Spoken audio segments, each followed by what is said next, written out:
โพธิ์ฉลองครบรอบวัดดอนตัน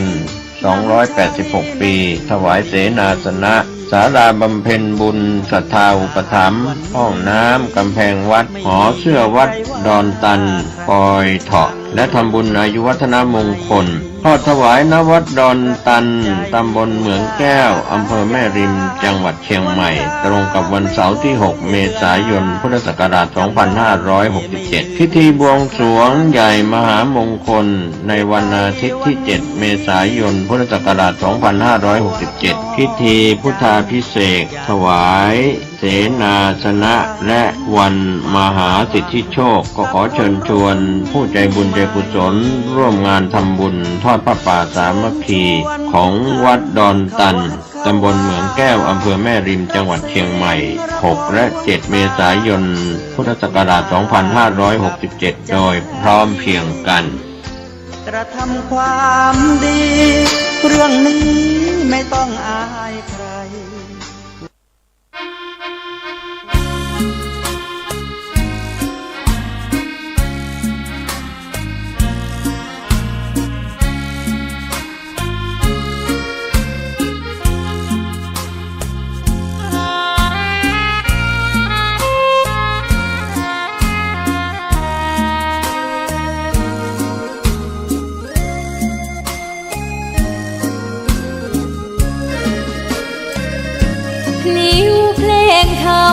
ถูกถ้อยคำเข้าถึงจิตใจ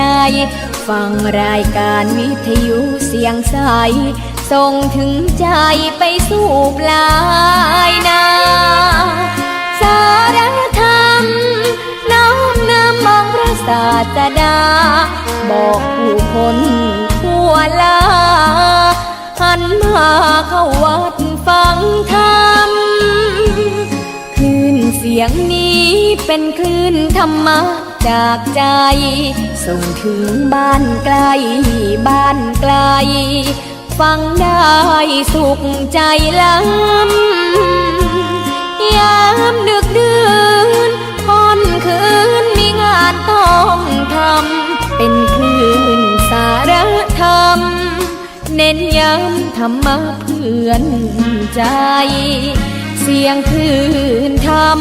บอกหลักธรรมให้คลายความเหงาฟังเสียงธรรมะเบาเบาบอกเล่าถึงคนบ้านไกลสื่อธรรมะบอกลดละระหว่างด้วยใจสื่อไปถึงสวงในเข้าใจหลักธรรมหลักดีลิ้วเพลงธรรมผูกสัมพันธ์จิตใจร่าเริงฟังสาระธรรมะบันเทิงรื่นเริงในชีวิตยามวันว่างเดินทางไปเยี่ยมสถานีนัดพบกันน้องพี่วันนี้วันดีวันเสาร์สวดมนต์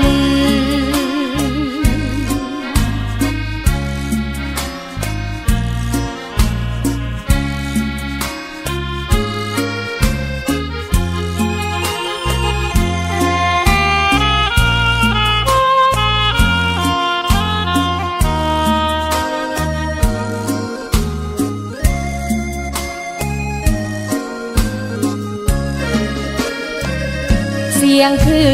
นธรรมบอกหลักธรรมให้คลายความเหงาฟังเสียงธรรมะเบาเบาบอกเล่าถึงคนบ้านไกลสื่อธรรมะบอกลดละระหว่างด้วยใจสื่อไปถึงสวงในเข้าใจหลักธรรมหลักดีลิ้วเพลงธรรมผูกสัมพันธ์จิตใจร่าเริงฟังสาระธรรมะบันเทิงรื่นเริงในชีวิตยามวันว่างเดินทางไปเยี่ยมสถานีนัดพบกันน้องพี่วันนี้วันดีวันเสาร์สว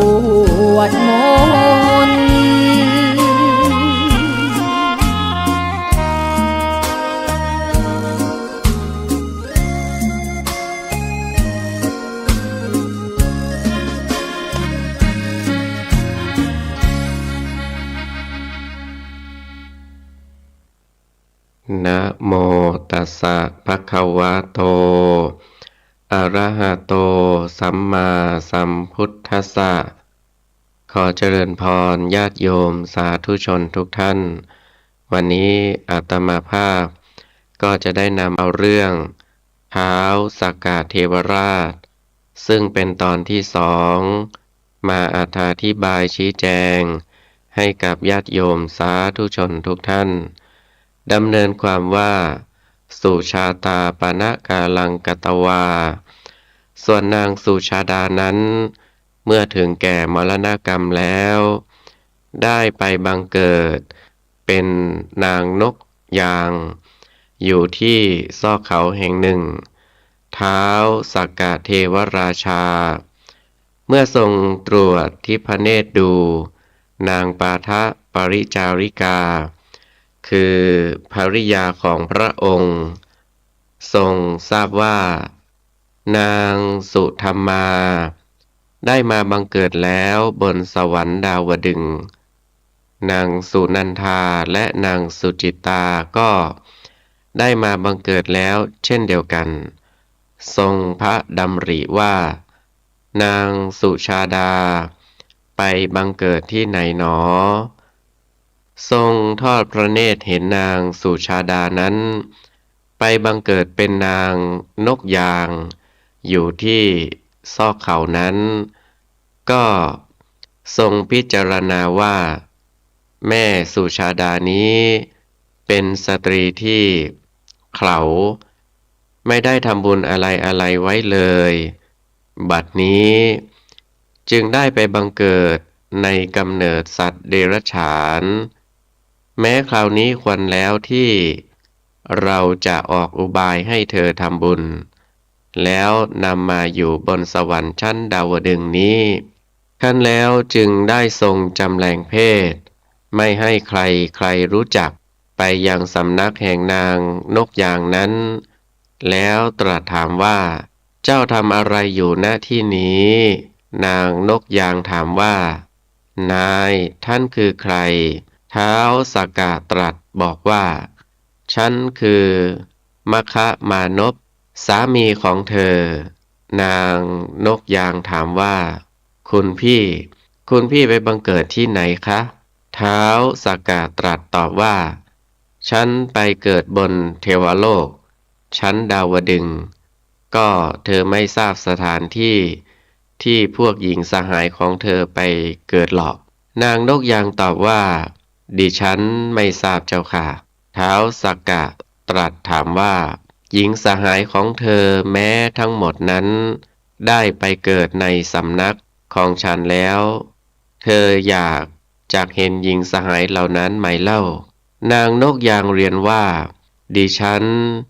จากไปที่นั้นได้อย่างไรท้าวสักกะเทพราชาตรัสว่าฉันจากนำเธอไปณที่นั้นแล้วทรงนำเอานกไปสู่เทวโลกทรงปล่อยไว้ที่ขอบสระนันทาโบกคารณีแล้วตรัสบอกแก่พระอัครมเหสีทั้ง3นอกนี้ว่าพวกเธออยากจะเห็นนางสุชาดาหญิงสหายของพวกเธอไหมเล่าพระอัครมเหสีทั้ง3ทูลถามว่านางสุชาดานั้นอยู่ไหนเพคะท้าวสักกะตรัสบอกว่าอยู่ที่ขอบสระนันทาโบกคารณีพระอัครมเหสีแม้ทั้ง3พระองค์พากันเสด็จไปที่สระนันทาโบกคารณีนั้นแล้วพากันทรงเยาะเย้ยว่าโอ้ผลแห่งการประดับแต่งตัวของแม่เจ้าเป็นเช่นนี้เทียวหรือคราวนี้จงดูจะงอยปากจงดูแข้งขาจงดูเท้าของเธอสิลำตัวของเธอช่างงามตาเหลือเกินดังนี้แล้วก็พากันเสด็จกลับปุณสโกตัสสาสันติกังคันตวาส่วนท้าวสักกะเทพราชาได้เสด็จไปยังสำนักของนางนกยางนั้นอีกแล้วตรัสถามว่าเธอได้เห็นพวกหญิงสหายของเธอไหมเล่านางนกยางทูลว่าได้เห็นเพคะเขาพากันเยาะเย้ยหม่อมฉันแล้วก็กลับไปขอพระองค์จงทรงนำหม่อมฉัน กลับไปที่เดิมเสียเถิดเพคะท้าวสักกะจึงทรงนำนกอย่างนั้นไปที่ซอกเขาตามเดิมทรงปล่อยลงที่น้ำแล้วตรัสถามว่าเธอได้เห็นสมบัติของพวกหญิงสหายของเธอทั้งหลายทั้ง3นั้นไหมเล่านางนกยางทูลตอบว่าหม่อมฉันได้เห็นเพคะท้าวสักกะทรงแนะนำว่าแม้เธอก็ควรทำอุบายที่จะไปเกิดบนเทวโลกนั้นนางนกยางทูลถามว่าจะทำอย่างไรเพคะท้าวสักกะตรัสถามว่าเธอจักรับรักษาโอวาทที่ฉันจะให้ได้ไหมเล่านางนกยางทูลรับว่าจักรับรักษาให้จงได้เพคะลำดับนั้นท้าวสักกะเทพราชาได้ทรงประทานศีล5ให้แก่นางนกยางนั้นแล้วทรงสั่งกำชับว่าเธอจงอย่าประมาทรักษาไว้ให้ดีแล้วก็เสด็จกลับไปจำเดิมแต่การนั้นมานางนกยางนั้นก็แสวงหาที่กินแต่เฉพาะปลาที่ตายเท่านั้นต่อมาอีก2-3 วันท้าวสักกะก็ได้เสด็จไปเพื่อทดลองนางนกยางนั้นดูได้ทรงทำเป็นปลาตายนอนหงายอยู่บนหลังหาดทรายนางนกยางนั้นเห็นปลานั้นแล้วจึงได้คาบเอาด้วยสำคัญว่าเป็นปลาตายปลาได้กระดิกหางในขณะที่นกยางจะกลืนกินนางนกยางพอรู้ว่าเป็นปลาเป็นก็ปล่อยลงในน้ำไปท้าวสักกะทรงรอเวลาอยู่หน่อยหนึ่งแล้วได้ทรงทำเป็นปลาตายนอนหงายอยู่บนข้างหน้าของนางนกยางนั้นอีกนางนกยางได้คาบเอาปลานั้นด้วยสำคัญว่าเป็นปลาตายอีกครั้นเห็นปลากระดิกหางในขณะจะกลืนกินรู้ว่าเป็นปลาเป็นแล้วก็ปล่อยไปท้าวสักกะทรงทดลองด้วยอุบายอย่างนี้ถึง3 ครั้งครั้นทรงทราบว่านางนกยางรักษาศีลได้เป็นอย่างดีจึงทรงทำให้นางรู้จักพระองค์แล้วทรงแนะนำว่าฉันมาเพื่อจะทดลองเธอดูเธอจงรักษาศีลให้ดีเมื่อเธอรักษาศีลได้ดีอยู่อย่างนี้ไม่นานเท่าไหร่ก็จะได้ไปบังเกิดในสำนักของฉันจงอย่าประมาทดังนี้แล้วก็เสด็จกลับไปสาตโตปัฏฐายะจำเดิมแต่การนั้นมานางนกอย่างนั้นบางครั้งก็ได้ปลาที่ตายเองบางครั้งก็ไม่ได้เมื่อไม่ได้ปลาตายเองมาอยู่ไม่นานเมื่อการล่วงไปสัก2-3 วันก็ผอมบางสูบซีดจนตายด้วยผลแห่งศีลนั้นนางได้ไปบังเกิดเป็นธิดาของนายช่างหม้อในเมืองพาราณสีจำเนียนการต่อมาเมื่อธิดาของนายช่างหม้อนั้นมีอายุได้15-16 ปีท้าวสักกะเทพราชาทรงรำพึงว่านางนกยางนั้นไปเกิดณที่ไหนหนอครั้นทรงเห็นแล้วจึงทรงดำริว่าบัดนี้เราควรจะไปณที่นั้นครั้นแล้วทรงบรรทุกยานให้เต็มด้วยรัตน7 ประการอันปรากฏให้เห็นเป็นรูปฟักเหลืองแล้วทรงขับยานเข้าไปในเมืองพาราณสีประกาศโฆษณาไปตามถนนว่าแม่และพ่อทั้งหลายเชิญมารับเอาฟักเหลืองเชิญมารับเอาฟักเหลืองเถิดเมื่อชนทั้งหลายเอาถั่วเขียวบ้างถั่วขาวบ้างเป็นต้น มาขอแลกท้าว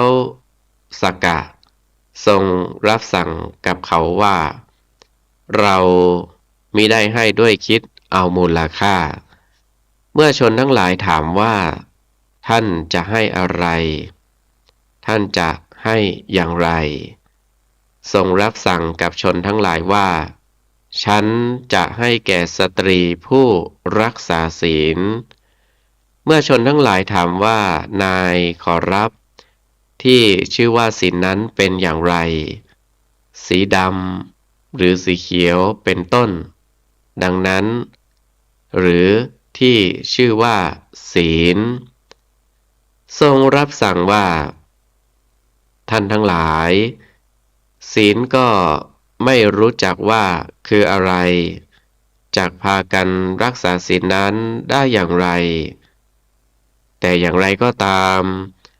ฉันจักให้ฟักเหลืองแก่สตรีที่รักษาศีลชนทั้งหลายบอกว่านายขอรับแม่คนนี้เธอเป็นธิดาของนายช่างหม้อ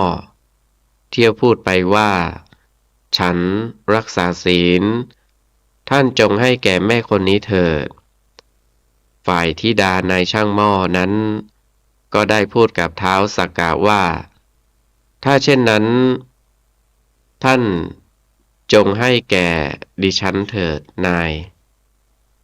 ท้าวสักกะตรัสถามว่าเธอเป็นใครธิดานายช่างหม้อตอบว่าดิฉันคือสตรีที่ไม่ละเว้นศีลห้าเจ้าค่ะท้าวสักกะตรัสว่าของเหล่านี้ฉันนำมาเพื่อเธอครั้นแล้วก็ทรงขับยานไปยังเรือนของธิดานายช่างหม้อทรงประทานทรัพย์อันเทวดาพึงให้ด้วยรูปเป็นฟักเหลืองเพราะทำให้เป็นสิ่งที่คนอื่นๆจะลักเอาไปไม่ได้ทรงแสดงให้นางรู้จักพระองค์แล้วทรงแนะนำว่าทรัพย์นี้สำหรับเป็นเครื่องเลี้ยงชีพของเธอเธอจงรักษาศีลห้าอย่าให้ขาดเป็นท่อนได้ดังนี้แล้วก็เสด็จกลับด้วยประการฉนี้สาปิตโตจริตวาฝ่ายธิดานายช่างหม้อครั้นจุติเคลื่อนไปจากอัตภาพนั้นแล้ว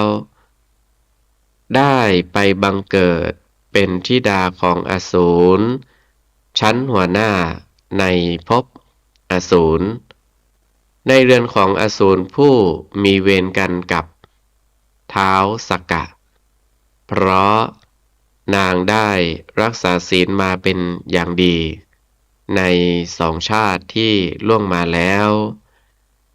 นางจึงเป็นสตรีที่มีรูปสวยมีผิวพรรณเหมือนกับทองประกอบด้วยรูปสิริลักษณ์อันไม่สาธารณะทั่วไปแก่สตรีอื่นจอมอสูรนามว่าเวปจิตติพูดกับบรรดา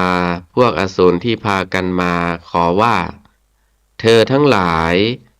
ไม่สมควรแก่ธิดาของเราดังนี้แล้วไม่ยอมให้ธิดานั้นแก่ใครๆดำริว่าธิดาของเราจักเลือกสามีผู้สมควรแก่ตนด้วยตนดังนี้แล้วได้นัดหมายให้พลเมืองชาวอสูรมาประชุมกันแล้วได้มอบพวงดอกไม้ให้ในมือของธิดาพร้อมกับสั่งว่าเจ้าจงเลือกเอาสามีผู้สมควรแก่เจ้าด้วยตนเองเถิดขณะนั้นท้าวสักกะเทพราชาตรวจดูถึงสถานที่ที่นางสุชาดา ไปบังเกิด ครั้นทรงทราบพฤติการดังนั้นแล้วทรงดำริว่าบัดนี้เราควรจะไปนำเอานางสุชาดานั้นมาดังนี้แล้วจึงได้ทรงเนรมิตเป็นอสูรแก่แล้วไปยืนอยู่ที่ท้ายบริษัทฝ่ายอสุรกัญญาสุชาดานั้นมองไปข้างโน้นข้างนี้พอเห็นอสูรแก่เท่านั้นอันความรักซึ่งเกิดขึ้นด้วยอำนาจปุพเพสันนิวาสท่วมทับหทัยเป็นดุจถูกห้วงน้ำใหญ่ท่วมทับฉะนั้นจึงตัดสินใจได้ทันทีว่าคนนี้สามีของเราแล้วก็โยนพวงดอกไม้ไปบนอสูรแก่นั้นพวกอสูรทั้งหลายโจทนาโจทย์กันว่าพระราชาของเราไม่ได้ผู้สมควรแก่พระราชธิดาของพระองค์ตลอดกาลถึงป่านนี้คราวนี้ทรงได้สมพระราชประสงค์แล้วแต่เจ้าคนแก่ยิ่งเสียกว่าปู่นี้นั่นแลเป็นผู้สมควรแก่พระราชธิดาของพระองค์พากันละอายใจจึงได้พากันหลบหนีไปเสียฝ่ายท้าวสักกะเทพราชาทรงจับหัตถ์ของนางสุชาดาแล้วทรงบรรลือขึ้นว่าเราคือท้าวสักกะแล้วพานางเหาะไปในอากาศเวหาพวกอสูรทั้งหลายพูดกันว่าพวกเราถูกท้าวสักกะหลอกเสียแล้วจึงพากันติดตามท้าวสักกะไปมาตาลีสังคหกะเทพบุตรได้นำเวชยันตรารถราชรถมารอไว้ในระหว่างทางท้าวสักกะจึงประคองนางสุชาดาขึ้นบนเวชยันตราชรถนั้นแล้วได้ส่งมุ่งหน้าไปสู่เทพพนครครั้นเวลาที่ท้าวสักกะเสด็จถึงชิมพลีวันป่าไม้งิ้วลูกครุฑทั้งหลายได้ยินเสียงราชรถแล้วพากันตกใจกลัวร้องเสียงดังระงมไปท้าวสักกะได้ทรงสดับเสียงลูกครุฑเหล่านั้นจึงตรัสถามมาตาลีเทพบุตรว่านั่นอะไรมันร้องมาตาลีเทพบุตรทูลว่าพวกลูกครุฑพระพุทธเจ้าค่าท้าวสักกะทรงซักว่าเพราะเหตุไรมันจึงร้องมาตาลีเทพบุตรทูลว่ามันกลัวตายเพราะได้ยินเสียงราชรถพระพุทธเจ้าค่าท้าวสักกะทรงรับสั่งแก่มาตาลีเทพบุตรว่านกมีประมาณถึงเท่านี้ถูกกำลังเร็วของรถให้กระเทือนแล้วอย่าได้ฉิบหายตายไปเพราะอาศัยเราผู้เดียวเลยเธอจงกลับรถเสียมาตาลีเทพบุตรให้สัญญาด้วยปตักแก่ม้าสินทบ1,000กลับรถคืนมาพวกอสูรทั้งหลายที่ติดตามมาครั้นเห็นดังนั้นสำคัญว่าท้าวสักกะหนีมาแต่อสุรบุรีคราวนี้กลับรถคืนมาแล้วเขาคงจะได้เครื่องอุปถัมภ์อย่างแน่นอนแล้วก็พากันกลับลงไปยังอสุรบุรีตามทางที่มาแล้วนั่นแหละ ต่อมาก็ไม่กล้าที่จะเงยศีรษะขึ้นไปอีกสักโกปิสุชังอสุรกัญญังเทวนาครังเนตวาฝ่ายเท้าสักกะเทพราชาก็ทรงนำนางสุชาดาอสุรกัญญาไปสู่เทพนครแล้วได้ทรงสถาปนาไว้ในตำแหน่งหัวหน้าของมวลนางเทพอักษร2 โกฏกึ่งส่วนนางสุชาดาได้ทรงขอพระพรไว้กับเท้าสักกะเทพราชาว่าขอเดชะข้าแต่มหาราชเจ้าบนเทวโลกสถานนี้หม่อมฉันไม่มีมารดาบิดาหรือพี่น้องชายพี่น้องหญิงเลยพระองค์จะเสด็จไปณสถานที่ใดๆขอได้ทรงพระกรุณาโปรดพาหม่อมฉันไปณสถานที่นั้นๆด้วยเพคะท้าวสักกะเทพราชาทรงพระราชทานปฏิญญาให้แก่พระนางสุชาดาตามที่ทรงขอพระราชทานนั้นก็จำเนียนการตั้งแต่นั้นมาครั้นถึงคราวไม้จิตตปาตลีคือต้นแคฝอยผลิดอกออกผลพวกอสูรทั้งหลายก็พากันขึ้นไปยังเมืองสวรรค์เพื่อจะทำยุทธสงครามกับท้าวสักกะผู้จอมเทวดาเพราะความสัญญาในอดีตคือความจำหมายตั้งแต่ก่อนว่าขณะนี้เป็นเวลาที่ต้นปาริชัตตกะอันเป็นไม้ทิพย์ของเราทั้งหลายผลิดอกออกผลดังนี้ส่วนท้าวสักกะเทพราชาได้ทรงให้นาคทั้งหลายอารักขาภายใต้มหาสมุทรต่อจากนั้นมาก็ทรงให้ครุฑทั้งหลายอารักขา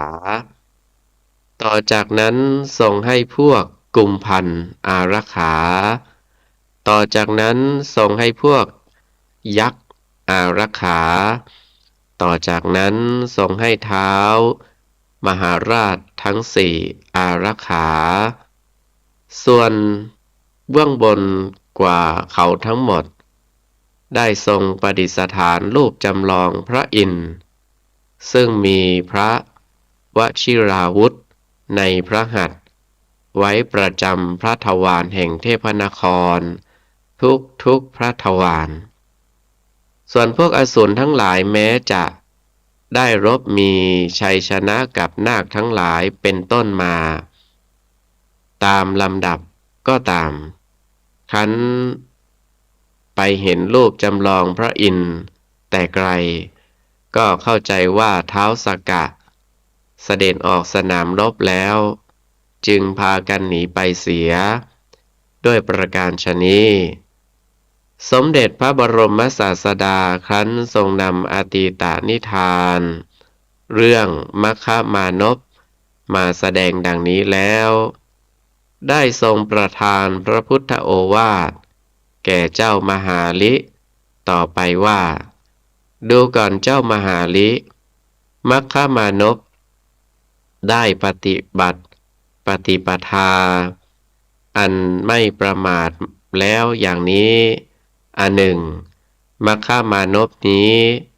ไม่ประมาทแล้วอย่างนี้จึงได้บรรลุถึงซึ่งความเป็นใหญ่เห็นปานนี้ได้ครองทิพยสมบัติในเทวโลกทั้ง2 ชั้นชื่อว่าความไม่ประมาทนี้บัณฑิตทั้งหลายมีพระพุทธเจ้าเป็นต้นสรรเสริญเพราะว่า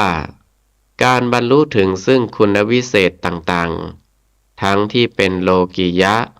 และโลกุตระสิ้นทั้งมวลนั้น ย่อมสำเร็จได้เพราะอาศัยความไม่ประมาทเป็นมูลฐานคันแล้วเมื่อจะทรงแสดงพระธรรมเทศนาโปรดเจ้ามหาลิจึงได้ตรัสพระพุทธนิพนธกถาเป็นปัจฉิมพจน์ดังนี้อัปปมาเทนะมะขวาเทวานังเศรษฐตังคะโตอัปปมาทังปสังสันติปมาโทคระหิโตสัทธาท้าวมัคควานได้ทรงบรรลุถึงซึ่งความเป็นผู้ประเสริฐกว่าทวยเทพทั้งหลายด้วยความไม่ประมาท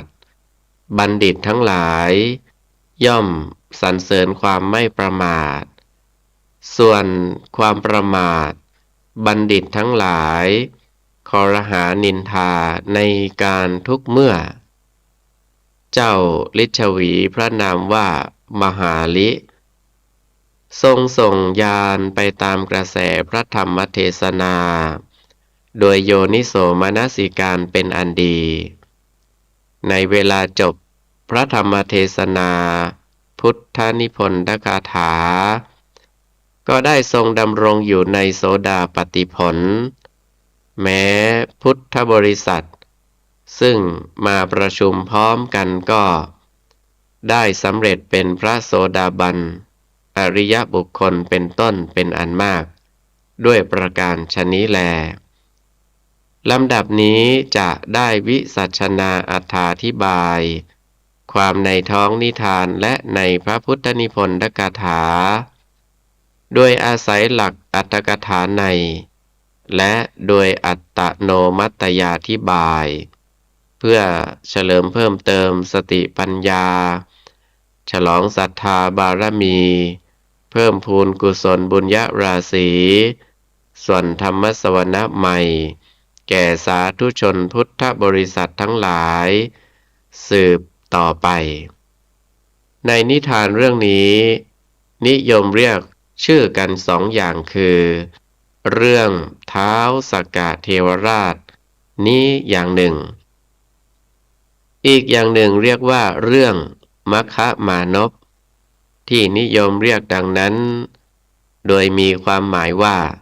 เพราะสมเด็จพระบรมศาสดาทรงแสดงพระธรรมเทศนาปรารภถึงท้าวสักกะผู้เป็นพระราชาแห่งเทวดาทั้งหลายบนสวรรค์ชั้นดาวดึงส์พิภพจึงเรียกว่าเรื่องท้าวสักกะเทวราชอีกในท้องนิทานนี้สมเด็จพระบรมศาสดาได้ทรงเล่าเรื่องบุพกรรมของท้าวสักกะเทวราชแต่เมื่อครั้งเป็นมนุษย์มีชื่อว่ามัคคะมานพโดยพิสดารดังนั้นเมื่อเพ่งถึงตอนอดีตนิทานจึงนิยมเรียกขานกันว่าเรื่องมัคคะมานพฉะนี้แต่โดยเนื้อหาของเรื่องก็หมายเอาเรื่องเดียวกันส่วนประเด็นที่ควรยกขึ้นมาอธิบายประกอบในเรื่องนี้มีข้อความลำดับดังต่อไปนี้ประการที่หนึ่งไม่ใช่เฉพาะแต่ในสมัยปัจจุบันนี้เท่านั้นที่คนทั้งหลายสงสัยว่าท้าวสักกะเทวราชหรืออีกอย่างหนึ่งที่เรียกว่าพระอินทร์นั้นมีอยู่จริงหรือไม่หนอแม้แต่ในสมัยพุทธกาลโน้นก็มีคนสงสัยเช่นเดียวกันนี้เพิ่งเห็นตัวอย่างในนิทานเรื่องนี้เจ้าฤชวีพระนามว่ามหาลิได้ทรงสดับ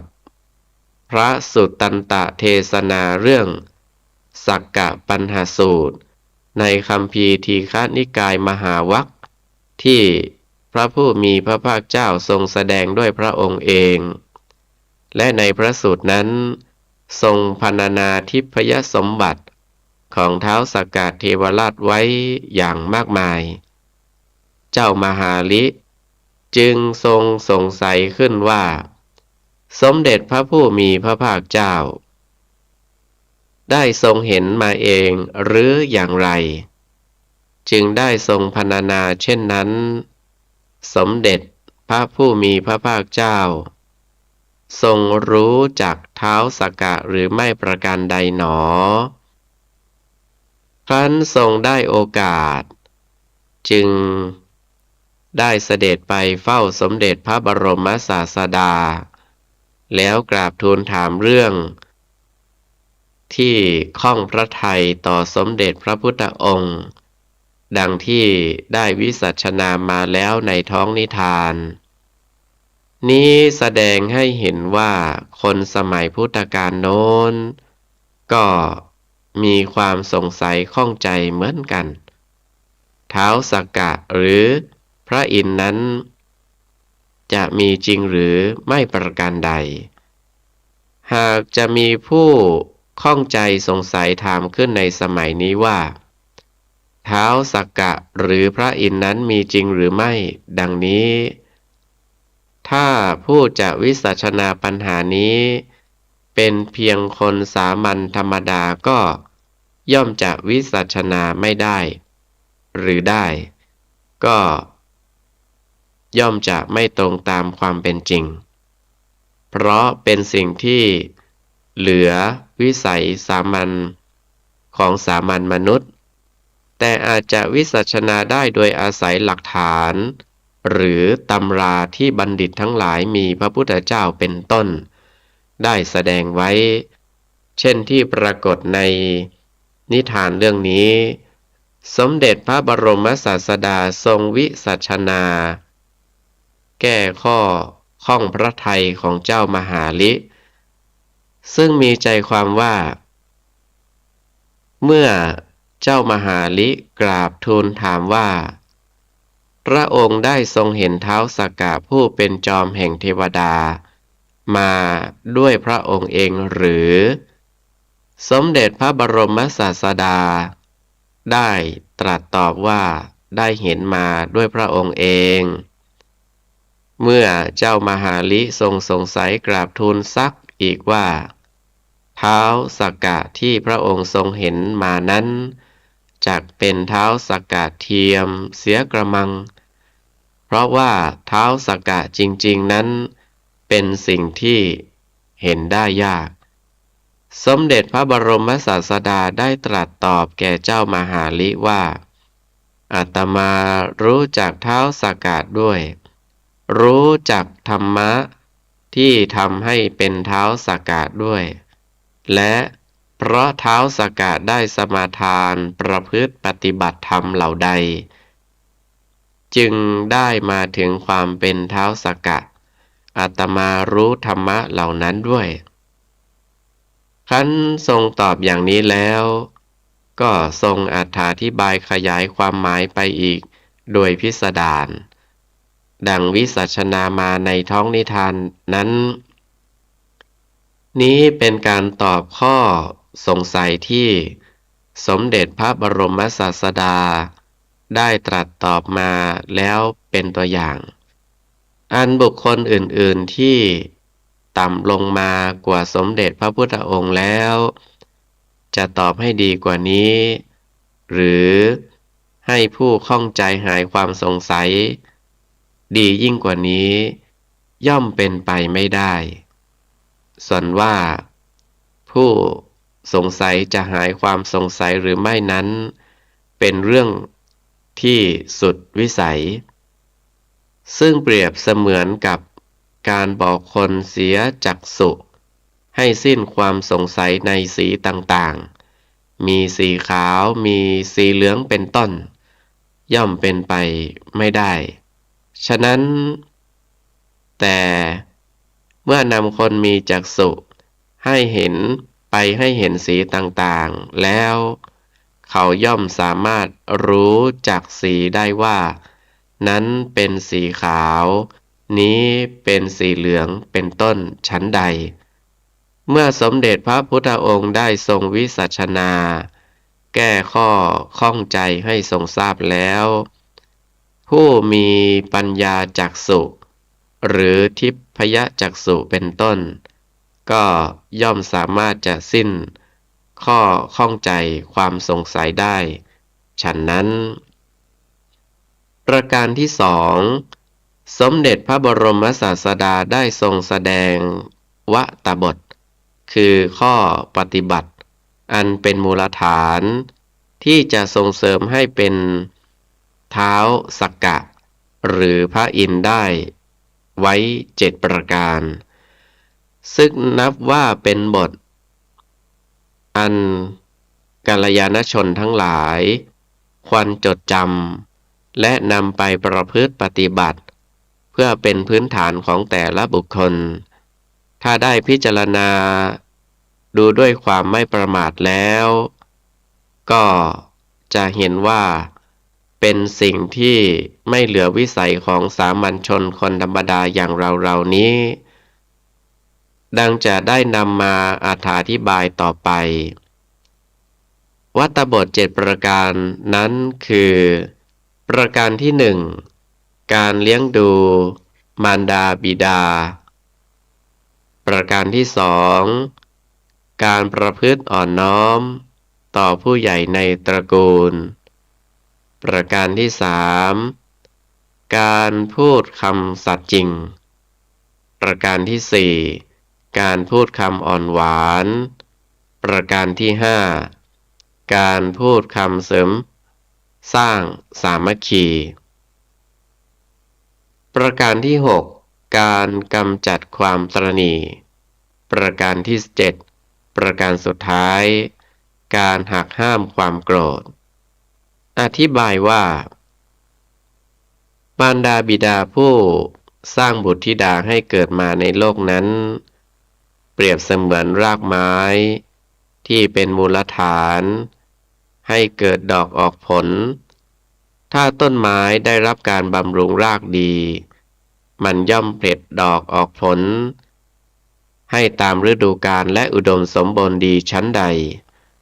บุคคลผู้มีความเคารพในมารดาบิดา และปรนนิบัติบำรุงท่านอย่างดีแล้ว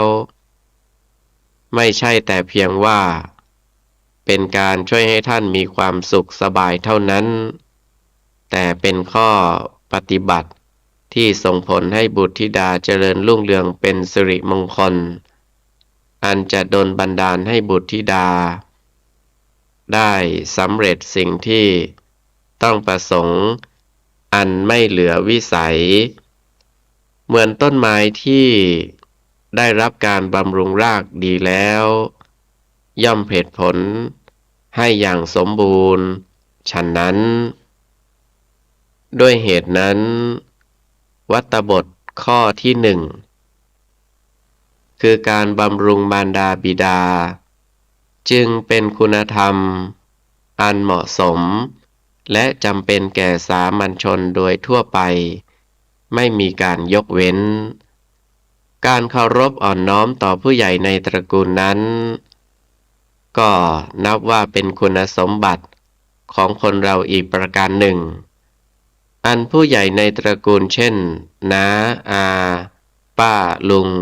หรือบุคคลอื่นๆ ที่เป็นผู้ใหญ่กว่า โดยวัย ย่อมเป็นบุคคลที่ควรแก่การเคารพนับถือประจำตระกูล อันผู้น้อยในตระกูล จะพึงเคารพกราบไหว้ตามสมควรแก่ฐานะ ไม่เย่อหยิ่งจองหอง ดูหมิ่นดูแคลน จึงจะเป็นสิริมงคลดลบันดาลให้เจริญด้วยอายุวรรณะสุขภาละ ดังนั้นท่านจึงจัดเป็นวัตบทข้อที่ 2 และควรแก่คนทุกคนจะพึงถือประพฤติปฏิบัติ การพูดคำสัตย์ก็ดี การพูดคำไพเราะอ่อนหวานก็ดี การพูดคำเสริมสร้างสามัคคีก็ดี นับเป็นคุณสมบัติทางวาจาแต่ละประการ ถ้าวาจาที่ปราศจากคำสัตย์จริง ปราศจากคำไพเราะอ่อนหวาน และเป็นวาจาที่ยุแย่ให้แตกสามัคคีกันแล้ว ย่อมเป็นวาจาที่ไร้ค่าขาดความเชื่อถือไม่ก่อให้เกิดความชื่นบานสำราญใจเพราะฉะนั้นท่านจึงจัดเป็นวัตตบทข้อที่3ที่4ที่5ตามลำดับและเป็นคุณสมบัติอันทุกคนจะพึงฝึกฝนอบรมตนให้เป็นคนที่มีนิสัยใช้วาจาเช่นนั้นอันจะนำผลประโยชน์มาสนองตนเองทั้งชาตินี้และชาติหน้าแม้สมเด็จพระบรมศาสดาก็ได้ตรัสพระพุทธภาษิตไว้ในนันทวิสาลชาดกว่ามนาปะเมวะภาสยะนามนาปังกุทาจนังพึงพูดแต่คำอันเป็นที่รัก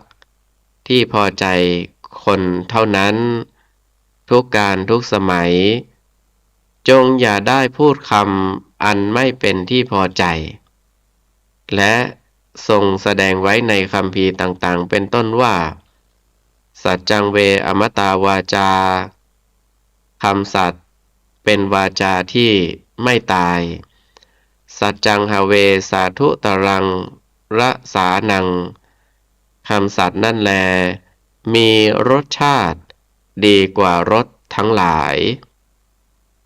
ความตระหนี่หรือความห่วงแหนทรัพย์สมบัติไม่ใช้ทรัพย์ให้บังเกิดผลตามสมควรตามหน้าที่ทรัพย์นั้นก็จะไม่ต่างอะไรกับถ่านไฟและเป็นการทำให้ทรัพย์สินเป็นหมันไม่เกิดเป็นคุณประโยชน์ทั้งแก่ตนและคนอื่นยิ่งกว่านั้นคนตายแล้วก็นำทรัพย์สินติดตัวไปไม่ได้การใช้จ่ายทรัพย์ให้เป็นคุณประโยชน์ตามสมควรแก่วิสัยและฐานะไม่ให้มากเกินจนถึงกับที่แบบฟุ่มเฟือยจนเกินไปไม่ให้น้อยจนถึงกับอัตคัดขาดแคลนด้วยการยอมเสียสละในทางที่ควรเสียสละจึงเป็นสิ่งที่จำเป็นของคนทั่วไป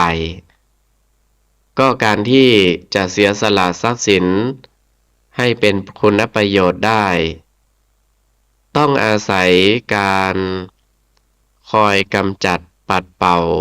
มัจฉริยะความตระหนี่ออกจากจิตสันดานโดยพิจารณาให้เห็นโทษของความตระหนี่เห็นอานิสงส์ของการเสียสละเป็นต้นดังนั้นการคอยกำจัดความตระหนี่ท่านจึงจัดเป็นวัตตบทข้อที่6ความโกรธคือความไม่พอใจในอารมณ์อันไม่น่าปรารถนานับเป็นไฟกองหนึ่งเพราะเมื่อเกิดในสันดานของคนแล้ว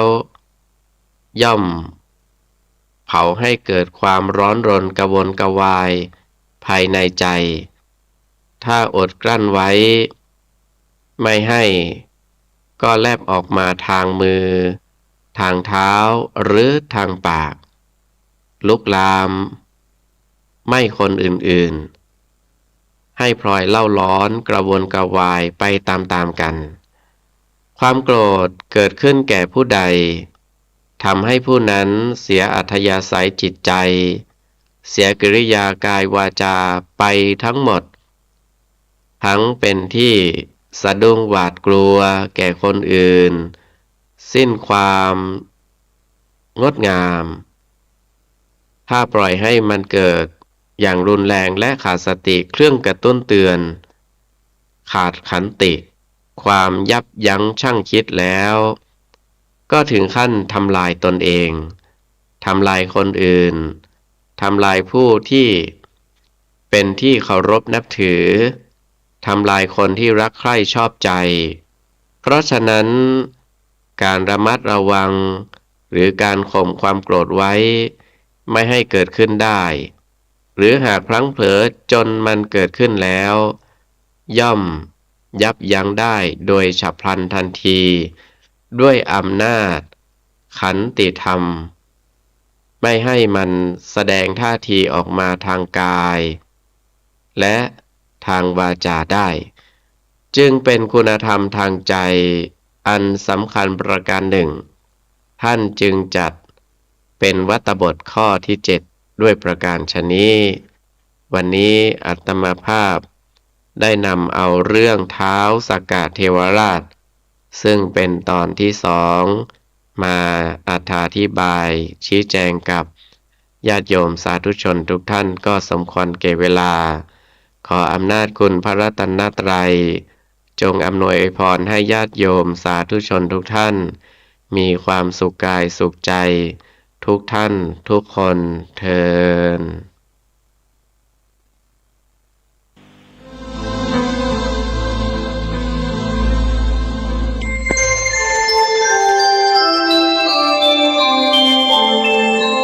ขณะนี้